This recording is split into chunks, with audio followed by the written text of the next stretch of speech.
مسجد نگیده همین خونه را مهمان خونه بگید. از بس که برادر خودش نمازخوان است از همین هدایت محروم است میگه همین را مهمان خونه بگید. همون در پالم ایستاده است ولی همون زنده و حیات است. نخست یک کس گفت که ایرا میگیرن که همین را به خاطر خدا خیرش کنن و پریزنتاسیای مسجد شونن کنن نام مسجد گرفتن. گفت داملای را بقب او وقت این قریش کلون هم نداشتیم مخلص برای ثواب سالی 2000 ریش هم نداشتم. گفت همین را بقب یا دعام بته. من گفتم تو برای 3000 دعوا و جنجال داری و تا مسخرمو میکنی برای تر به خدا بتی همیشه استاده داده بته نتیه که غمونته. آواش گفت شرمندم نکه دعا بته. ما امرو بلاسین قبله کردیم و قهرکی دعاش دادیم. او خدیلم پر نیست. با ماشین داره در ماشین خودش بار کرد و از 450 بود والله اعلم گریف با پیش مسجد مون آوردش. همین جوان مرد نام مسجد شنید یک نه همون 60000 دو خیلی پول کلام بود یک محله جمعش وردسته گریف گوسفند همون خیلی هدیه کرد. آخه ما و شما مسلمانیم ما و شما رمضان برای آن میگیریم که ثواب بگیریم قیام شب داریم به شب از برای آن که ثواب بگیریم. وقتی که در ماه شریف رمضان مردم احتیاج دارن گفته و نرخ میپرداریم از این نماز ما چی فایده میگیریم؟ چی فایده میگیریم؟ قصاب یک استخوان کشال میکنه 18 سامانی و با ای پشت دکانش 23 سامان و 25 سامان گوشت میفروشه. ای خدا شرم میداری؟ مایلش بنده های خدا را شرم کردی او خدا میبیند که در همین ماه شریف رمضان بسیار خواهش میکنم درآمد دنیاتون گوش نه اندیشه نکنه درآمد آخرتتون در مد نظر داشته باشه برای آخرت رو کپیت کنه. این دنیا که 1000 جمع کنی و جمع کنی عاقبت الامر در 10 متر کفن میپیچونن میبرن در خاک خنک میتپند. هیچ حدیثی صحیح است امام مسلم روایت میکند پیغمبر خدا صلی الله علیه و سلم فرمود یقول ابن آدم مالی فرزند آدم میگه این مالی مهای این ای خانه من است این ای جیپی من ای مرسدس مای در فلان جا زمین دارم در فلان جا 10 هکتار باغ دارم 2-3 رمه گوسفند دارم. انسان عادت شمی های با فخر میکنه به همون مالش. و هل لک من مالک الا ما اکلت فافنیت او لبست فابلیت او تصدقت فامضیت.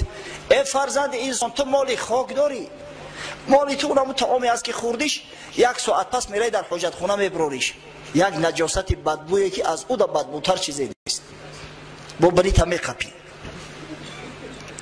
مالی تو اونم کرته است که در بدن تای بعد 1 سال میپوسه میدره اگر بویتر باشی کهنه میشه رنگش که پرید یکون کس دمیتیش میره با.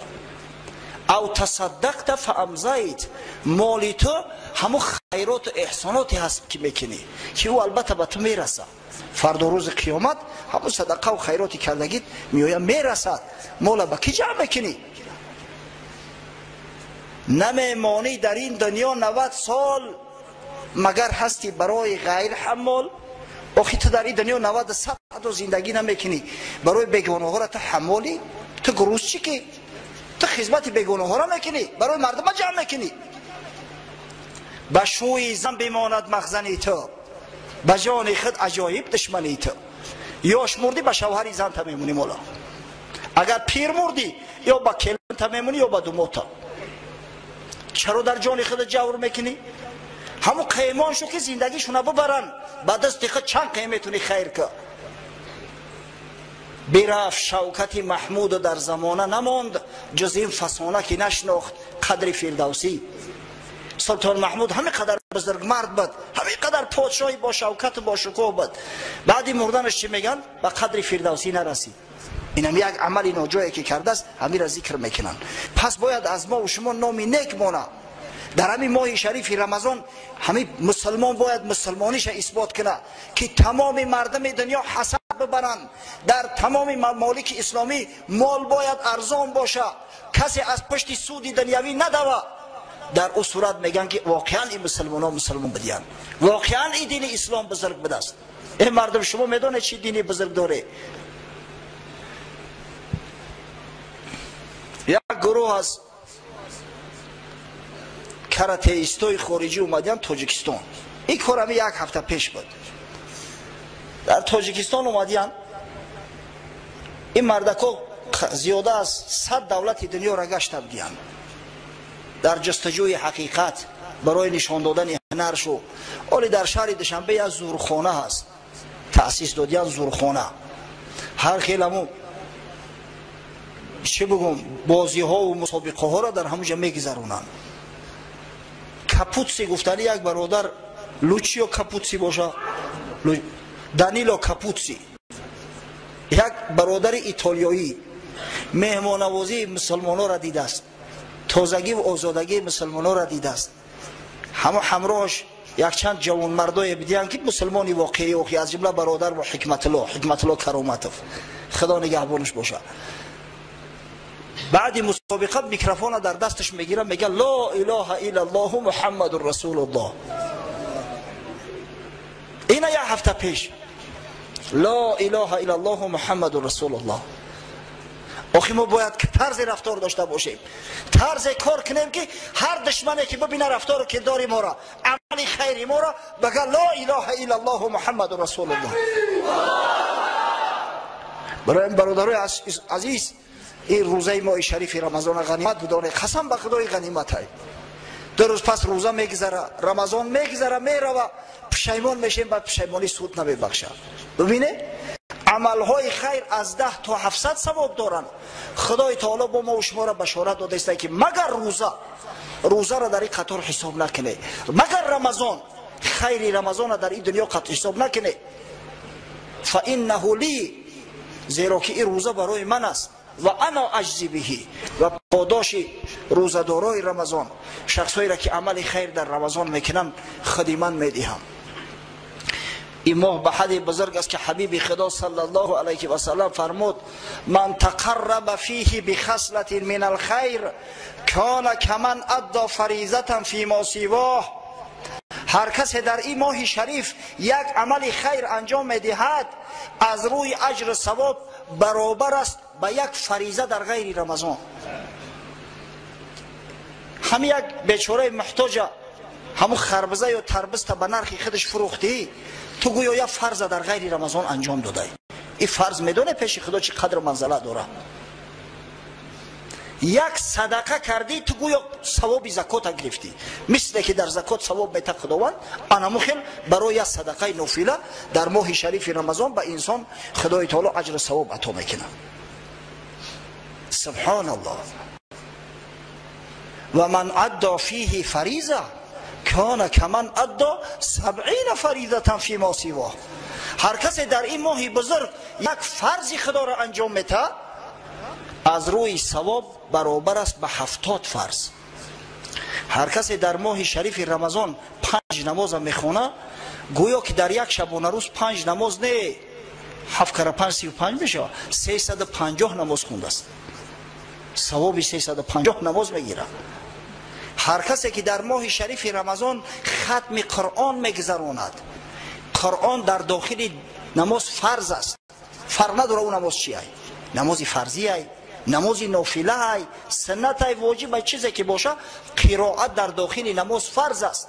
با از نماز فرضی دیده در نماز نافله ای مستحکم تر ای، زیرا در نماز فرضی قرائت در 2 رکعتش فرض ای. اگر مثلا نماز 3 رکعته یا 4 رکعته باشه، در نماز نفل در هر رکعتش قرائت فرض ای. اگه شما تصور کنید که شخص در مدت ماه شریف رمضان ختم قرآن میگذرونه، گویا که 70 ختم قرآن کرده است، بعد همون را به ارواح پدرش ببخشه، او پدر دیگر روحش شاد میشه. خداوند میگه شکرانه نعمتت که مرا فرزندی صالح دادی، فرزندی به عار و به ناموس دادی. در حدیث های حضرت رسول الله صلی الله علیه و سلم آمده است که قاری قرآن سامع در حکم قاری است. کسی که به قرآن گوش میدهد در حکم قاری است. قاری قرآن فردا روز قیامت با تاج مکلل مزین زینت داده می شود، در سرش تاج میگذارند و به والدینش، به پدر و مادرش خداوند امر میکنه که خلعت پوشونه، سر لباس فسان شو میکنند. و میپرسم که پروردگار رو در عوض کدام عمل این سر لباس زیبا و آزاده را برای ما دادی؟ میگن در عوض قرآن خواندن فرزندت، در عوض در ختم قرآن شرکت کردن فرزندت. این ختم قرآن نه درجه داره. آخه ماه شریف رمضان ماه ختم قرآن ای. اکثری ما و شما یا قرآن را خونده نمیتونیم، یا حتی اگر خونده هم که بتونیم او قدر غیرتی نداریم که لااقل در یک ماه یک ختم قرآن کنیم. اگر در همین یک سال در ماه شریف رمضان قرآن نخونیم، ختم نکنیم، به ارواح گذشته ها نبخشیم، عقبای به حال ما که از فرزندان دیگه چی توقع اینه که داشته باشیم؟ امروز تا ای ختم قرآن میگریزی، فردا پسرت از نماز میگریزه، ای مسجد میگریزه، ای بشرمندگی. والله حیران میشم. در هر روز در یک محله مهمان بدیم، دعوت شده بدیم، جوانا اومدن شکایت کردن که داملا همین ریش سفیدامو و بعضی آقسقالامو و کلانسالامو ما خواستیم ختم قرآن بگذارونیم، ما را منع کردن، نگذاشتن. جوانا گفتن در همین موضوع روشنایی بداز.